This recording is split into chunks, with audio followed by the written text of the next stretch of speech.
Boa tarde, pessoal. Hoje é 26 de junho de 2025, 17h46. Estamos aqui reunidos para o último mês desse semestre da nossa jornada fantástica de origens do totalitarismo da Hannah Arendt.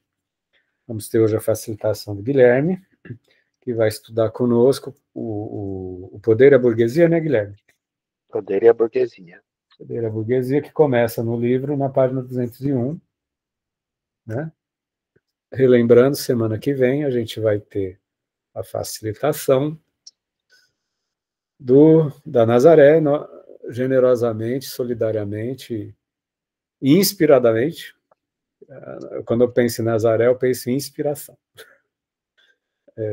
Estudando semana que vem o prefácio do imperialismo, não, perdão, a aliança entre a ralé e o capital, certo? Com vocês, a magistral facilitação do Guilherme.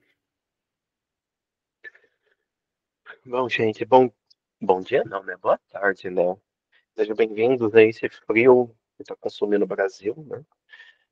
E já começo falando um pequeno prefácio, né?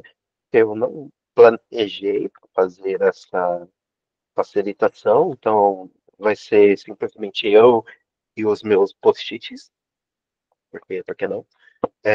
E eu estou com crise alérgica, então meu cérebro está numa velocidade bem menor. Então, eu agradeço a compreensão e intervenção sobre aquilo que eu vou falar, que eu não sei se eu estou com toda a minha capacidade intelectual no momento. Né?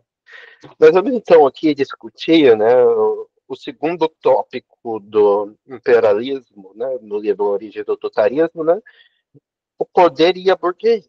Né? Esse capítulo, esse tópico, né, ele foi extremamente analisando a ideia, né, e o caminho dos investimentos econômicos dentro da Europa no século XIX e XX, né, o surgimento do grande imperialismo. O imperialismo, né, ele vai surgir dentro dessa condição, né, quando os investimentos que são feitos dentro do Estado-nação passam de ser insuficientes para a agregação de capital. Nesse sentido, não adianta você mais investir na sua produção dentro do seu Estado, porque eventualmente, devido à barreira do territorial, né, do que nós estamos falando, você acaba encontrando um limiar de produção. Nesse limiar de produção, portanto, você também encontra um limiar de acumulação do capital. Ou seja, tem um limite para o quanto os empresários, se assim dizer, ou investidores, se você quiserem, né, conseguem acumular riquezas dentro do Estado-nação. A questão, né, pegando toda a ideia, né, de como o, o antissemitismo, né, ele vai se atrelar ao imperialismo, né, nós temos a ideia de que, como os judeus, eles participavam, então, né, da ideia de emprestar dinheiro para os mesmos de outras nações, né, mas eles tinham uma certa imunidade política no qual eles não estavam, né, ligados politicamente no desenvolvimento dos estados, né, porque eles precisavam de dinheiro. A questão é que, conforme o Estado ele não pode mais gerar, né, e proteger a propriedade desses investidores, você começa a ter dentro da burguesia uma certa necessidade, portanto, de se influenciar na política dos estados. Ora, né, o que caracterizava tanto os judeus e a burguesia, né, nos momentos anteriores disso, é que por mais que eles detessem capital, eles não se configuravam como grupo político específico. Eles não intervinham na organização política do Estado. Mas, como o Estado, portanto, ele alcança o seu limite, se vê necessário, então, os grupos que detêm dinheiro poderem intervir nas políticas dos Estados para que esse Estado proporcione para eles, né, uma possibilidade de gerar capital em outras fronteiras. Portanto, né, a gente tem uma certa utilização do Estado pela burguesia como um instrumento de violência. Porque a Hannah Arendt, ela, com, ela convê, né, que o uso do poder ele se é, consolida, consolida, se concretiza, né, na, o português está falhando, gente, acontece. Ele se concretiza, então, nas ações dos estados, tem a fazer, é impor as regras e as leis aos seus membros e também, né, a partir do imperialismo, a diversas outras nações. O imperialismo, então, né, ele vai focar numa certa utilização do poder do Estado fora das suas fronteiras, dos seus territórios, em outras nações, para a fim de subjugar as pessoas desses estados. Dessa maneira, a gente tem uma produção de capital, né, dentro desses estados que não tornam essas pessoas cidadãos dos estados que estão explorando elas. Portanto, né, o problema que se gera aqui é que quando você começa a investir em outros estados fora do seu estado-nação, né, você tem que retirar o capital desses estados e trazer de volta para quem investiu. Ou seja, você não tem um retorno desse investimento no estado que está sendo imperializado, explorado, se assim vocês quiserem. O que acaba, o que acaba gerando, né, portanto, uma destruição, né, desse estado que está sendo explorado. Porque ao não conseguir manter, né, aquela ideia bem marxiana, né, da mais-valia, né, manter o lucro do seu trabalho para si mesmo, né, você tem apenas corpos que são feitos para ser destruídos pela lógica de exploração do capitalismo. E esse lucro retornando, portanto, né, às pessoas que estão fazendo esse investimento. Toda aquela discussão, portanto, do. É mesmo? Ele fala capitalismo de terceiro mundo, mas eu sei que não é essa a nomenclatura. Mas uma certa ideia de um capitalismo exploratório, né, que não permite um desenvolvimento local.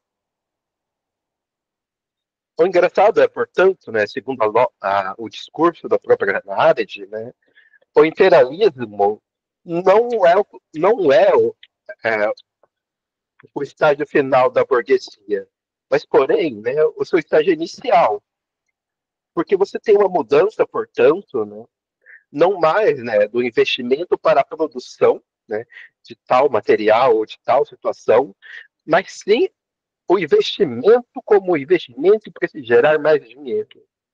Nós temos aqui, portanto, né, a gente pode dizer, né, o certo início do neoliberalismo moderno, né, do especulativo do capital, de que você já não precisa mais, né, gerar, de fato, o produto e ter ele, né, para que você consiga ter aquela ideia de ações na bolsa, né, mas sim meramente o próprio ato de você investir e ter esse dinheiro guardado já conta como se você tivesse esse dinheiro guardado.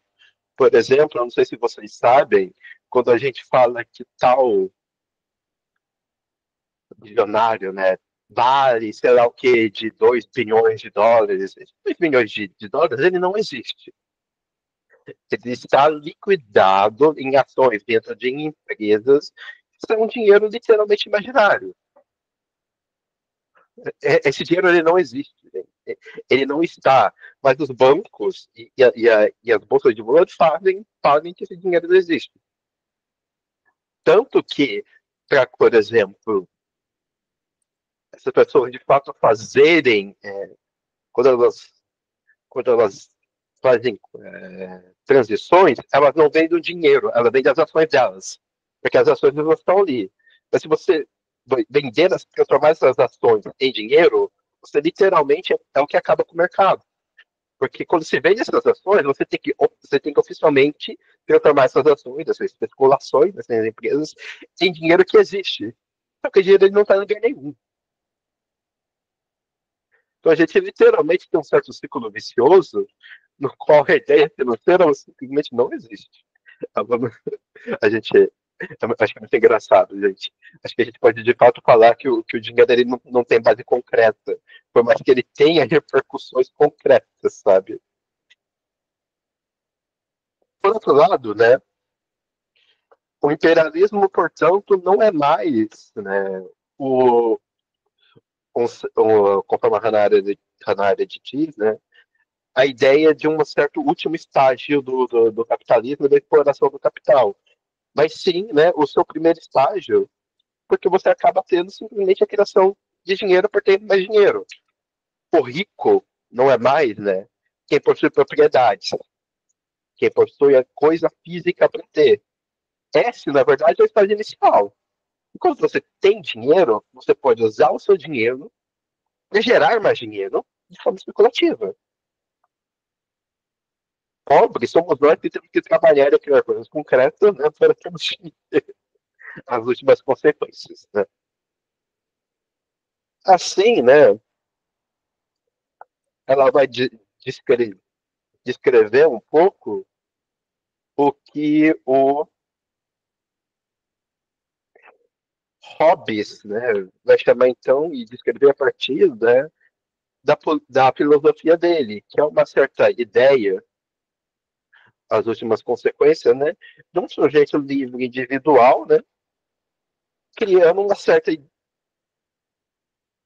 ideia de que o Estado está ali para cobrir e regular, né, a selvageria humana e vai pensar não apenas no seu enriquecimento e no seu bem-estar único e que coloca em risco, né, que coloca em risco o convívio de sociedade. Para isso, né, ele vai se alicerçar dentro do fato que, em últimas condições, um indivíduo sempre pode matar o outro. Ou seja, pode exercer sua força barra poder sobre todos os demais indivíduos que estão junto a eles. Nós, no, subjugamos a lei do Estado para nós termos a ilusão, né, de segurança que o Estado provê sobre a gente. Só que, assim como no capital especulativo, né, que a ideia é você jamais, de fato, criar algo, né, no, e lendo isso aqui, eu penso muito como a Hannah Arendt em seguida vai escrever a condição humana, né, que ela cria, ela literalmente trabalha a condição humana a partir da ideia de trabalho, de criação, né, você já, dentro do sistema imperialista, você jamais cria, mas você apenas especula algo para que logo em seguida esse algo seja destruído e logo em seguida você especule outra coisa. Ou seja, assim como na filosofia do Hobbes, no qual você jamais pode, por fim, confiar no outro, o destino da ação capitalista é sempre a destruição, em vista a ter mais dinheiro e mais riqueza. O Hobbes, então, postula, né, a ideia do Commonwealth, né, que se traduz, eu não parei para procurar como que é a tradução correta disso, né, mas a ideia de Commonwealth literalmente significa, uma tradição bem, uma transliteração, por assim falar, né, significa riqueza em conjunta, né, como junto ou comum, né, e wealth riqueza. Ou seja, você tem um grupo de pessoas que tem ali a mesma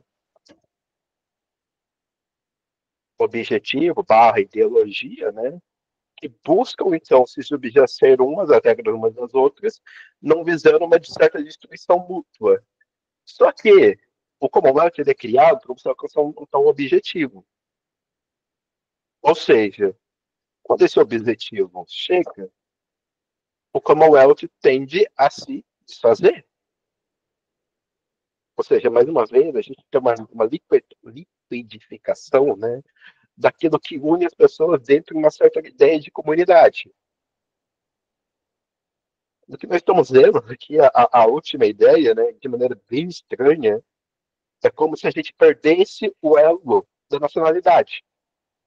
E até então, né, a noção de Estado-nação era necessário você ter coisas em comum, aquela, por exemplo, cultura, regras sociais, festas, né, dentro do território do Estado, né, para você ter uma relação coesa.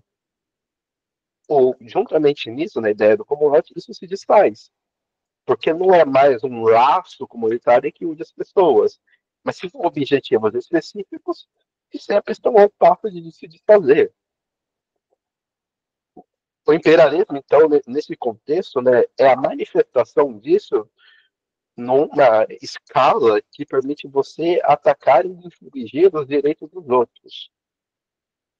Pois, porque para o capital e a riqueza se manter dentro do modelo imperialista, né, é necessário a invasão, né, dos demais estados, né, à vista de que você consiga criar nele investimentos econômicos especulativos que vão, portanto, não gerar nada, porque não é importante gerar o produto naquele local. Não há uma necessidade de desenvolvimento daquela coisa dentro daquele estado. É importante você simplesmente receber o lucro em cima desse investimento que você está fazendo. Mas a questão que surge logo em seguida é o quanto de lucro é necessário. Ora, se tudo que você faz, tudo que você investe é especulativo, e tudo que você ganha você investe em mais especulação, é como se exatamente no momento que algo se concretizasse, isso tem que ser de fazer, para logo em seguida você especular mais. Ou seja, tudo que o imperialismo faz é as últimas consequências de criação para destruição e criação para destruição. Nada pode permanecer porque o destino de todas as coisas ali é ser destruídas. E ela termina, né, esse capítulo citando, né, algo que eu acho que, de fato, assim, me tocou, e eu acho que esse será o nosso caminho atual, né? E eu vou citar que literalmente a última frase do tópico. Se o último Commonwealth vitorioso não puder anexar os planetas, só poderá passar-se a devorar-se a si mesmo, para começar novamente o infinito processo de geração de poder. Quando a sociedade se tornou autocapitalista, sabe? Autocapitalista não. Isso aqui foi um autofalho, gente. Autocanibalismo, né? Ah, né? Parece uma certa. Antropofagia, né? Não, antropofagia não é, Fernando. Porque antropofagia, você cresce, você se transforma, e se você mantém aquilo que te enriquece e te fortalece. Antropofagia é movimento criador. Ah, que bom. É, isso aqui não é antropofagia, isso aqui é meramente criação de bosta. Bom, Obrigado. gente, é isso. Obrigado em nome do coletivo, Guilherme. Esse dia frio, muitos de nós gripados. Sua fala foi literalmente febril. Enfim. O que eu tenho que compor com a fala do Guilherme, fazendo gancho com a facilitação maravilhosa da Nazaré na semana passada, eu acho que esses capítulos eles têm um encadeamento, né? Semana passada, a questão do imperialismo como uma forma de projetar essa abominação destruidora em outros povos e mantendo o verniz democrático nas sedes do império, né? Junto com essa questão dessa dinâmica da burguesia no investimento do excesso de capital ocioso, inerte, né? Precisa ser destinado agora de uma maneira voraz, né? Nas colônias, né? Que vai culminar com as leituras que vêm subsequentes, já dando um spoiler da semana que vem, né? Que tem a questão do racismo, né? Que vai aos poucos se delineando nessa articulação onde imperialismo, ascensão burguesa desvairada, né? E racismo se reforçam mutuamente, né? Eu acho essa parte do imperialismo muito mais clara, porque eu acho que tem uma visão, ao mesmo tempo, descritiva muito detalhada, mas tem uma questão mais sistêmica, né? Eu acho que a dor do antissemitismo, atravessava a escrita dela, né? Agora, é claro que essa história sangrenta do genocídio imperialista também, totalitário, também está presente, né? Mas talvez uma certa elegância mais, mais parece impessoal, né? Esse é um problema, né? Porque a gente está falando de destruição de países, né? De civilizações, né? Que está por detrás dessa, na frente e atrás do lado dessa escrita na verdade, uma história sangrenta, né?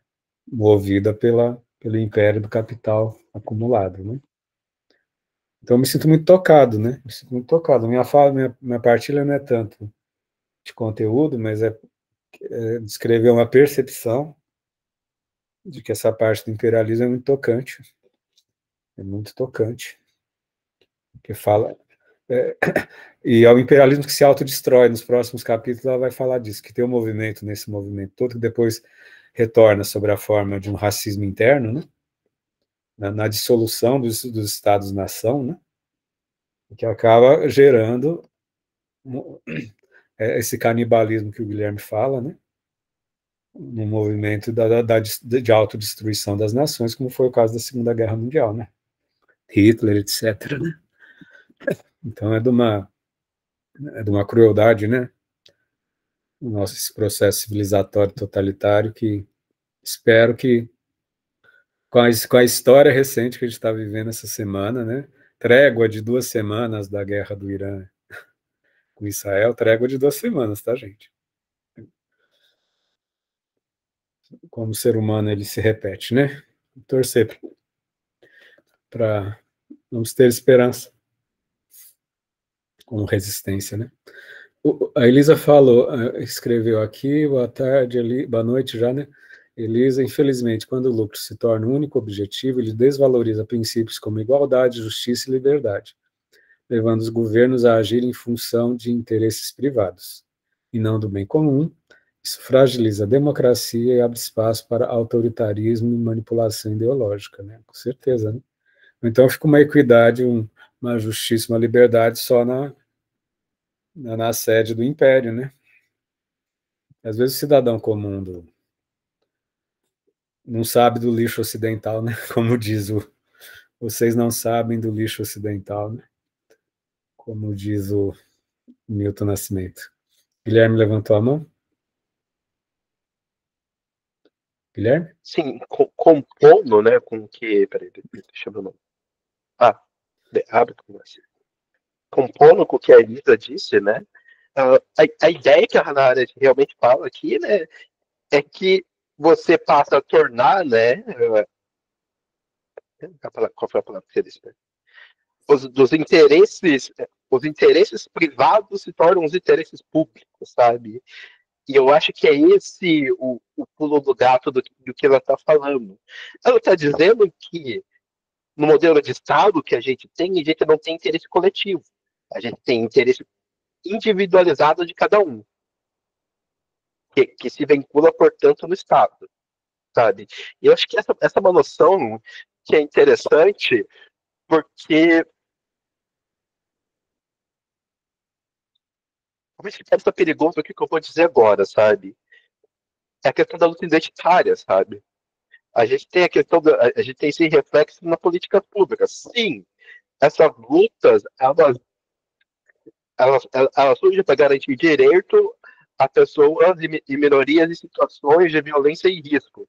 Mas no final é um privilégio privado que está sendo refletido em políticas públicas.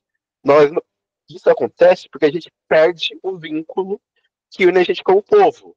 A gente passa a existir individualmente, sabe? Não que nessa época não existia violência dos demais tipos, né? Mas antes de qualquer coisa, você era, por exemplo, francês, sabe? Muito estranho. Mas, né, quando a gente acontece isso, a gente perde a incapacidade e a vontade, né? E o sentimento de conseguir lutar e se organizar como um todo. A gente só consegue se organizar pelas partes, sabe? Algo bem estranho as últimas consequências, sabe? Porque isso vai se tornar, né, o interesse grupal como antitético ao interesse individual, sabe? Porque, como foi discutido no imperialismo, na parte do antissemitismo, né? Se você tem interesse privado e particular, você não pode ter interesse público.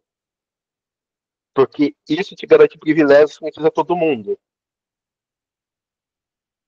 É algo muito, muito louco essa descrição dela. Porque é exatamente porque as pessoas são desiguais que a gente não pode tratar ela como se elas fossem iguais. Ao mesmo tempo, se a gente não faz isso, a gente também abre espaço para um monte de violência. Ela literalmente ela tá abrindo e discutindo um buraco sem saída, sabe? Ela abriu ali o pesadelo e ela falou pra gente, se vira. Boa sorte, gente. Nazaré, por favor. Pessoal, deixei a lista de presença nas mensagens, tá, gente? Por favor, assine. Tá. Bom, eu também pedi para falar por conta disso que a Elisa escreveu aqui, né? Essa questão dos governos passarem a agir em função de interesses privados e não do bem comum. Eu estou só lamentando não ter conseguido ler com mais tempo essa parte aqui, porque ela me parece tão densa, tão cheia de coisas, eu fiquei um pouco impressionada com o modo como ela vai trazendo questões como essa aqui, né, da privatização. Acho que eu começo a entender aquilo que no último encontro a gente falou um pouco sobre essa questão do imperialismo destruir o Estado-nação, né? Que o Estado-nação tinha o princípio de ser o Estado que governa para todas as classes, né? E como que nesse movimento do próprio imperialismo a gente vai vendo essa coisa da burguesia também se apropriar do Estado, né? E aí os comerciantes se transformam em estadistas, né? Como que para garantir a expansão econômica é preciso expandir poder e expandir com base na força, né? Então, para mim, assim, o que ela vai trazendo essa coisa da privatização do público, né? O que é público sendo privatizado, a questão da força, né? Junto aqui, quer dizer, da força e do poder, né? E aí, como que para manter, porque vai dando a impressão essa coisa de moto contínuo mesmo, né? Quer dizer, a ideia de que há um acúmulo de capital nesse momento que já não pode ser reinvestido dentro dos limites da nação. Então, você precisa dessa expansão, que é uma expansão comercial, de investimento e tal, mas que vai ser junto uma expansão de poder com o uso da força. E tudo isso vai produzindo essa ideia da privatização. Acho que quando ela traz o Hobbes aqui é um pouco nessa perspectiva de mostrar o tipo de pensamento, né, que enfim, traduz bem essas forças aqui em atuação. Então, eu acho que tem tanta coisa aqui, né, que é muito interessante se a gente conseguisse, talvez, ir aí pegando algumas passagens, não sei, né, porque para mim, eu não consegui também ler com tempo suficiente para poder organizar um pouquinho a leitura, enfim. Mas eu queria compartilhar isso com vocês, porque eu acho que são questões. Faltou uma coisa, a coisa do medo, né? Também. Então, a força e a segurança, né? Como que a questão do medo, essa questão do individualismo, da competição, como quando a gente pensa uma sociedade como uma sociedade dos indivíduos, né? Em que um luta contra o outro. E que aí o Estado, então, se constitui como essa força que vai oferecer a proteção da propriedade, da vida e tal, enfim, e como que a força passa a constituir o corpo político também. Eu falo, gente, conversa com tantos desdobramentos, né, da nossa história. Enfim, vou passar para o Fernando, senão... Nazaré, sua fala, articulado com a fala do Guilherme, com a fala da Elisa, né, maravilhosa, né, porque só reforçando aqui a questão do Hobbes como justificando essa violência, né, justificando a partir de um valor de natureza que o homem explora o outro homem, é risco de vida para outro homem, e que a única solução é uma sobreposição infinita de poder, né, uma espiral de poder infinita, justificando o imperialismo, né, justificando a dominação como a única saída para o processo civilizatório, porque senão você corre o risco de ser exterminado pelo teu vizinho, né? Então coloca assim a humanidade num estado de perpétua paranoia, perpétuo risco e perpétua exploração. E ainda, né, tem frases, né, gente? Eu acho que assim, tem coisas que são princípios básicos, mas tem frases que eu não vou esquecer desse livro. E foi no encontro passado, na facilitação da Nazaré, quando a Hannah escreve que um grande problema do imperialismo é que até para seus próprios originários, né, para seus próprios povos, né, as pessoas naturalizam o imperialismo como se não houvesse outras formas de vida, né, outras formas de sociedade, né, essa exploração infinita que depois, em algum momento, vai recair em guerra, vai recair em esgotamentos, né, vai recair em Segunda Guerra Mundial, né, e outras possíveis, né. Como que o homem pode conceber, inclusive filosoficamente, através do Hobbes, de que é natural a gente viver numa espiral infinita de poder, de dominação e de destruição, né? Por isso concordo com a Nazaré, esse capítulo, quem não leu, eu li e fiz fechamento, tá, gente? Hoje eu estou na página 241. Estou dois capítulos na frente. Essa semana diminuiu um pouco, eu estou gripado.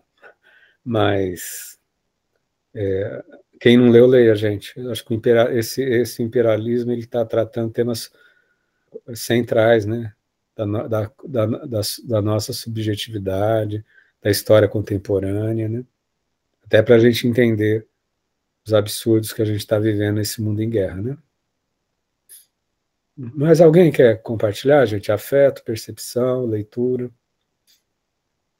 Repito que eu já passei a lista de presença. Semana que vem temos em sequência Nazaré com... Deixa eu olhar de novo. Nazaré com... da página 218 a 232, tá, gente? São 14 páginas, gente, 7 folhas. E vocês estão vendo a linguagem da Hannah Arendt é intensa, mas tem um lado meio jornalístico, assim, tem um lado mais que dá para acompanhar, tá? Mais alguém quer comentar, gente? Senão a gente vai encaminhando para o final. Mas leiam, gente, esse capítulo é precioso. Está mostrando essas engrenagens, né, do imperialismo, essas estratégias de dominação, até para a gente ter critérios para compreender o Brasil, né, entender como é que funcionam as engrenagens de essa dominação infinita no Congresso Nacional, né, etc. Mais alguém quer comentar, pessoal? Como é que está sentindo essa escrita, essa partilha?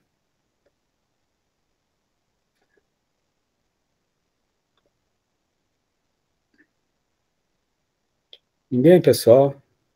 Partilha é sempre isso. Partilha, a gente faz a troca, compartilha afeto. Tem dia que os encontros são mais longos, outros são mais curtos. E é isso. E a semana que vem a gente vai se ver para trabalhar a aliança entre ralé e o capital. Esse termo ralé é muito forte, né? Esse livro tem umas conscientizações. Eu falava ralé sempre no sentido pejorativo, né? Hoje é claro que tem algo que desqualifica o sujeito da ralé, mas ela oferece uma nomenclatura, né? Para a gente entender o que é ralé do ponto de vista político, econômico, né? Certo, pessoal? Como finalizamos nosso ciclo de hoje, agora é 18h20, vou finalizar a nossa gravação. Desejando a todos uma boa semana. Semana que vem a gente se vê com a facilitação da Nazaré. Para a gravação agora, quem quiser conversar, a gente conversa mais um pouco. Grande abraço, boa semana. Tchau, gente. Até semana que vem. Valeu, Guilherme. Obrigado pela facilitação.